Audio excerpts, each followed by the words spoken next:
सुखायू आयुर्वेद आणि पंचकर्म क्लिनिक रत्नागिरी सर्व प्रकारचे पंचकर्म म्हणजेच बस्ती, वमन, विरेचन, जलौका, वचरण, नस्य, शिरोधारा, उत्तरबत्ती, कटिबस्ती आणि सर्वात महत्त्वाचं म्हणजे तैलधारा, विद्याकर्म, अग्निकर्म या सर्व सुविधा एकाच छताखाली दिल्या जातात। आमची वैशिष्ट्ये: पंचकर्म करण्यासाठी ऍडमिट करण्याची सोय, ऑटोमॅटिक शिरोधारा मशीनद्वारे शिरोधारा, लहान मुलांसाठी सुवर्णप्राशन, स्त्री व पुरुषांसाठी स्वतंत्र पंचकर्म थेरपिस्टची सुविधा, केरळचे वैशिष्ट्य असलेली तैलधारा येथे केली जाते। मणक्यांच्या आजारांवरती विना ऑपरेशन, विना टाके व चिरफाड न करता विशेष आयुर्वेदिक पद्धतीने खात्रीशीर उपचार।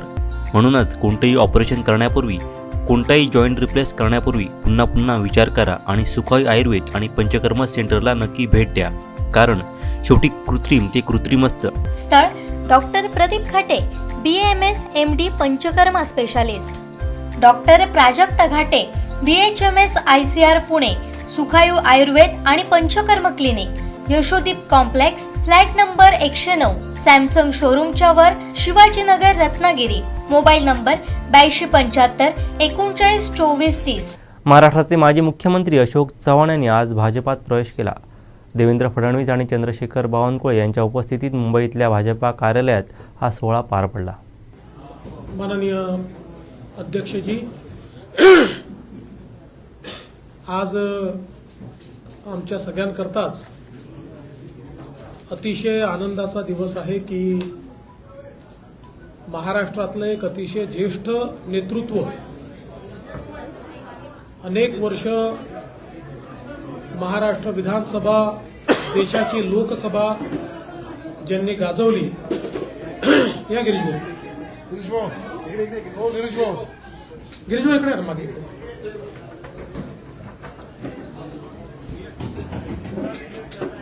अनेक वर्ष महाराष्ट्राची विधानसभा, देशाची लोकसभा ज्यांनी गाजवली, विविध मंत्रिपद ज्यांनी भूषविली आणि 2 वेळा महाराष्ट्र राज्याचे मुख्यमंत्री म्हणून ज्यांची कारकीर्द आपल्याला पाहायला मिळाली, असे ज्येष्ठ नेते माननीय अशोकरावजी चव्हाण साहेब हे आज भारतीय जनता पक्षात प्रवेश करता आहेत। मी सर्वप्रथम भारतीय जनता पक्षाचे महाराष्ट्राचे अध्यक्ष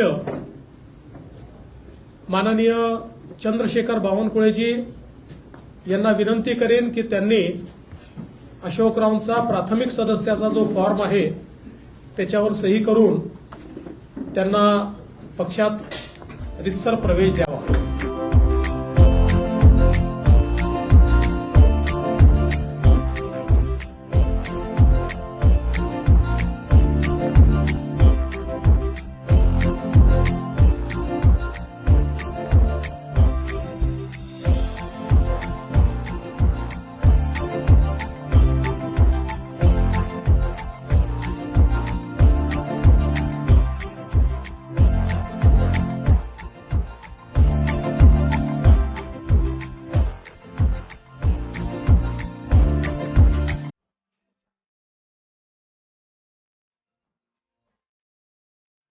अमर राजूरकरजींचा देखील या ठिकाणी प्रवेश होत आहे। अमर राजूरकरजी आपल्याला माहिती आहे नांदेडचे आहेत, माजी आमदार आहेत, विधान परिषदेचे सदस्य राहिले आहेत आणि नांदेड जिल्ह्यामध्ये एक अतिशय निष्ठावंत अशा प्रकारचे पदाधिकारी म्हणून वर्षानुवर्ष त्यांनी काम केलं आहे, त्यांचा देखील या ठिकाणी प्रवेश होतोय। भारत माता की जय, भारतीय जनता पक्षाचा जय असो। सर्वप्रथम मी भारतीय जनता पक्षामध्ये माननीय अशोकराव चव्हाण साहेब, अमर राजूरकरजी यांचं मनपूर्वक स्वागत करतो आणि निश्चितच त्यांच्यासारख्या ज्येष्ठ नेत्याच्या प्रवेशामुळे महाराष्ट्रामध्ये भारतीय जनता पक्षाची आणि महायुतीची शक्ती ही भक्कम झाली आहे, ती वाढली आहे, याबद्दल आमच्या कोणाच्याही मनात शंका नाही। आज आपण पाहतोय की देशभरामध्ये माननीय प्रधानमंत्री मोदीजी यांनी ज्या प्रकारे भारताला विकसित करण्याचं स्वप्न पूर्णत्वाकडे नेण्याचं काम सुरू केलं आणि जो बदल, जे परिवर्तन भारतामध्ये दिसायला लागलं, त्यामुळे देशभरातल्या अनेक चांगल्या नेत्यांना आपणही देशाच्या मुख्य प्रवाहामध्ये काम करावं, मोदीजींसारख्या एका मजबूत नेतृत्वासोबत काम करावं, मोदीजींचा जो देशाला पुढे नेण्याचा हा प्रयत्न आहे, या प्रयत्नामध्ये आपणही वाटा उचलावा, अशा प्रकारचा विचार अनेक नेत्यांमध्ये त्या ठिकाणी आला आणि त्यातलं एक प्रमुख नेतृत्व म्हणून माननीय अशोकराव चव्हाणांकडे आपण बघू शकतो. अशोकरावांनी भारतीय जनता पक्षामध्ये बिनशर्त प्रवेश केला. त्यांनी केवळ एवढंच सांगितलं की विकासाच्या मुख्य धारेमध्ये योगदान देण्याची संधी मला द्या, बाकी मला पदाची कुठलीही अपेक्षा नाही, लालसा नाही. आणि आम्हाला अतिशय आनंद आहे. आज खरं म्हणजे त्यांचा प्रवेश झालाय, अमर राजूरकरजींचा प्रवेश झालाय, पण लवकरच हजारो कार्यकर्ते आणि नेते यांच्या प्रवेशाचा कार्यक्रम देखील आम्ही निश्चितपणे आयोजित करू. महाराष्ट्रामध्ये येत्या लोकसभेच्या निवडणुकीमध्ये त्यांच्या प्रवेशामुळे महाराष्ट्रात आणि विशेषतः मराठवाड्यात आमच्या महायुतीला एक विशेष बळ मिळेल आणि आम्हाला निश्चित त्याचा फायदा होईल, हा मला विश्वास आहे. मी पुन्हा एकदा आमच्या सगळ्यांच्या वतीने त्यांचं मनपूर्वक स्वागत करतो. राज्य के उपमुख्यमंत्री सन्माननीय देवेंद्र फडणवीस जी, मराठीत केलं तरी चालेल. महाराष्ट्राच्या भाजपाचे अध्यक्ष श्रीमान बावनकुळेजी, मुंबई काँग्रेसचे अध्यक्ष भाजपचे मुंबई भाजपचे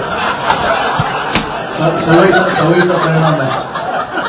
50 वर्षाची सवय आहे. 50 वर्षाची सवय असल्यामुळे मुंबई भाजपाचे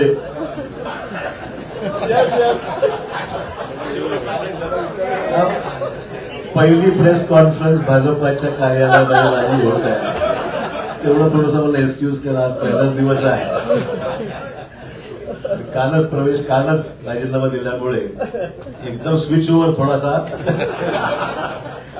परंतु आमचे मित्र भाजपाचे मुंबईचे अध्यक्ष आशिष शेलारजी, खासदार प्रताप पाटील, आमचे पालकमंत्री गिरीश महाजन, लातूरचे आमचे खासदारजी, ज्यांनी आमचे या ठिकाणी उपस्थित असलेले अमर राजूरकरजी आणि सर्व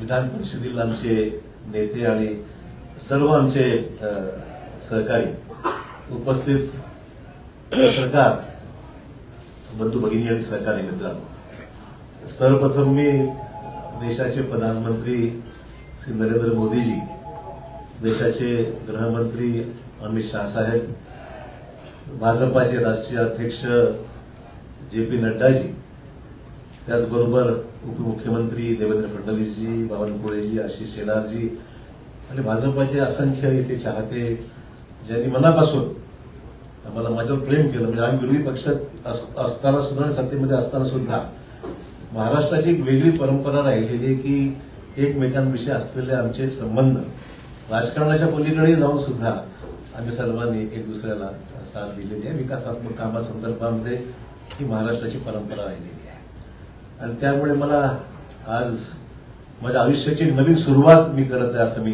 निश्चित म्हणेन. इतके वर्ष मी गेल्या 38 वर्षाचा माझा हा राजकीय प्रवास हा मी आज बदल करत आहे आणि त्यातून आज भारतीय जनता पक्षाच्या या पक्षामध्ये प्रवेश करत आहे.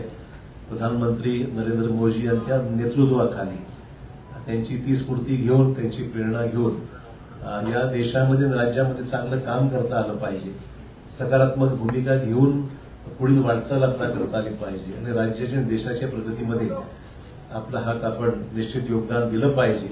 या प्रामाणिक भूमिकेतून मी आज या ठिकाणी आज पक्षामध्ये प्रवेश करत आहे.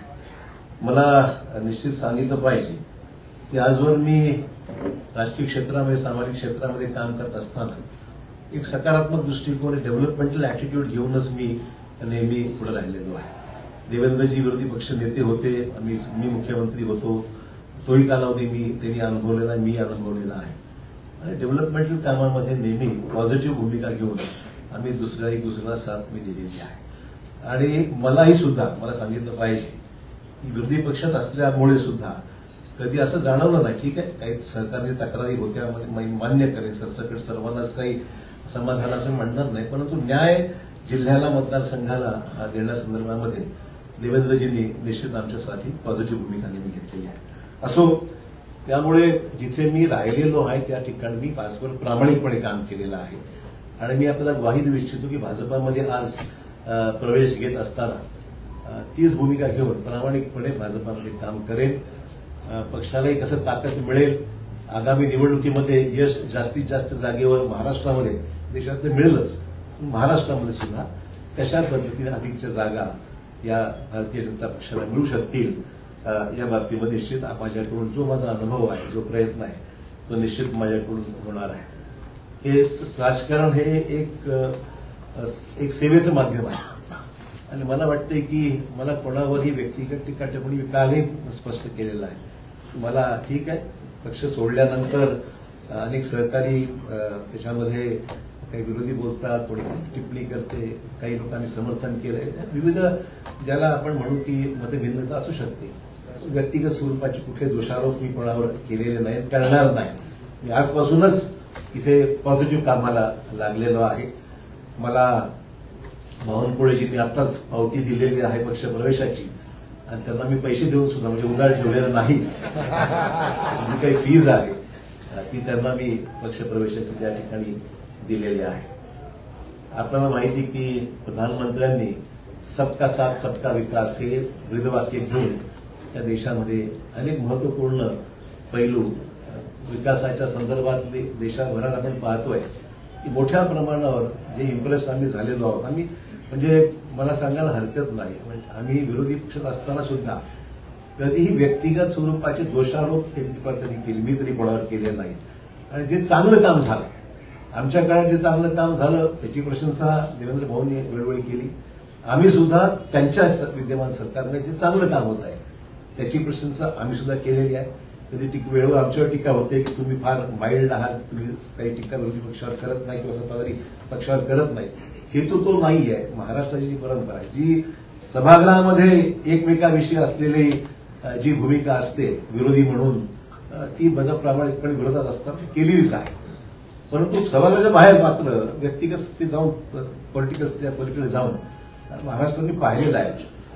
महाराष्ट्राच्या या विधिमंडळामध्ये अनेक दिग्गज आम्ही पाहिलेले आहेत आणि त्या दिग्गजांचे संबंध सभागृहात जरी कटुता काही ठिकाणी आली असेल पण सभागृहाच्या बाहेर मात्र एकमेकांविषयी आदर बाळगूनच जी भूमिका वठवायची असतील, पक्ष धोरणं असतील, कामासंदर्भातल्या अपेक्षा असतील, ती सर्वांनीच राबवलेली. म्हणून ती परंपरा महाराष्ट्रात कायम राहावी अशा प्रकारची निश्चित आम्हा सर्वांची माहिती भूमिका निश्चित राहणार आहे. एक नवीन सुरुवात भारतीय जनता पक्षाची जी काही ध्येय धोरणं आहेत त्या पद्धतीने निश्चितच काम केलं जाईल. पक्षाच्या भूमिकेतून जे आदेश पक्ष मला देईल, उपमुख्यमंत्री देवेंद्र फडणवीस सांगतील त्या पद्धतीने निश्चित आगामी काळामध्ये काम करण्याचा माझा मानस आहे. कुठलीही मागणी मी त्यांच्याकडे मी केलेली नाही. जे मला त्या ठिकाणी सांगितलं जाईल त्याप्रमाणे निश्चित मी काम करेल. माझ्या आधीच्या पक्षातील माझ्या सहकार्याचे मी आभार मानते. या निमित्ताने इतके वर्ष आम्ही एकत्र राहिलो.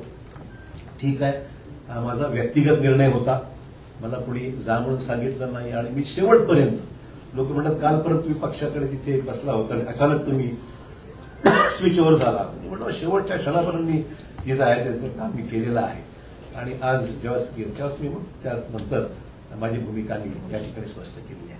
त्यामुळे मित्र बस एवढंच या निमित्ताने मला सांगायचं. मी अधिक काही याच्यावर आज तरी भाष्य करणार नाही. मी सुद्धा या पक्षात नवीनच आहे, त्यामुळे सगळ्याच गोष्टीवर आज काही बोलण्यापेक्षा निश्चित योग्य वेळी आमचे दिवसभरातले सर्व अपडेट्स, ताज्या घडामोडी आणि थेट लाईव्ह पाहण्यासाठी सबस्क्राईब करा, लाईक करा कोकणचं नंबर 1 महा चॅनल कोकण 7 लाईव्हचं YouTube चॅनल.